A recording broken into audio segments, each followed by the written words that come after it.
Okay, moving on to cell transport. So cell transport is talking about the molecules moving in and out of the cell. The first thing I want to remind you all is that homeostasis means balance or equal. Homeostasis comes up a lot because that's kind of an ongoing theme in biology. We look at homeostasis in cell transport because we want cells to be balanced all the time, because that means we are healthy and happy. But we also want the environment to be at a balance. If we mess with the homeostasis of a natural area, it could disturb the food chains, food webs, food pyramids, and eventually affect us. So homeostasis means balance or equal.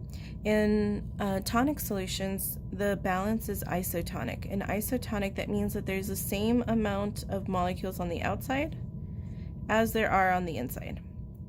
Hypotonic, remember hypo, means that the water is, or liquid is diffusing in because there is more molecules inside than there are outside, and it wants to balance it.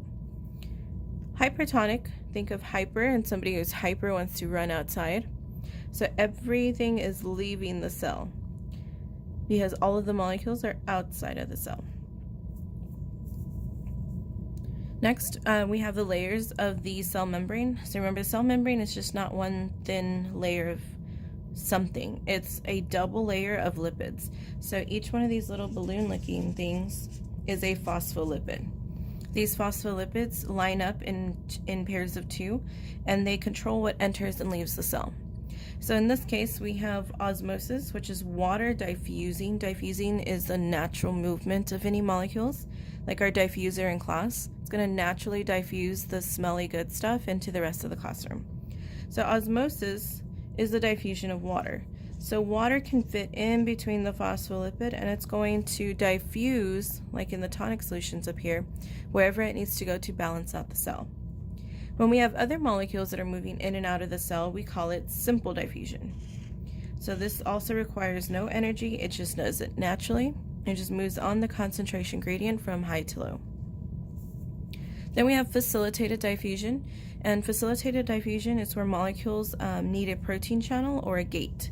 So in a cell, it looks like parentheses, but it's technically called a protein channel, and it allows larger molecules to go in and out of the cell. This also requires no energy, so this is also passive transport. At the very bottom, last thing I want you to remember is the concentration gradient. So the concentration gradient is how the molecules are flowing. The molecules are going to flow in whatever direction is natural and requires no energy. In this case, there's a high concentration on the left side. And what I mean by that is there are 4 molecules versus only 2 molecules on the right. So the natural movement is going to be to go from high to low. So this requires absolutely no energy. Anytime you're going with a natural flow of things from high to low, there is absolutely no energy involved.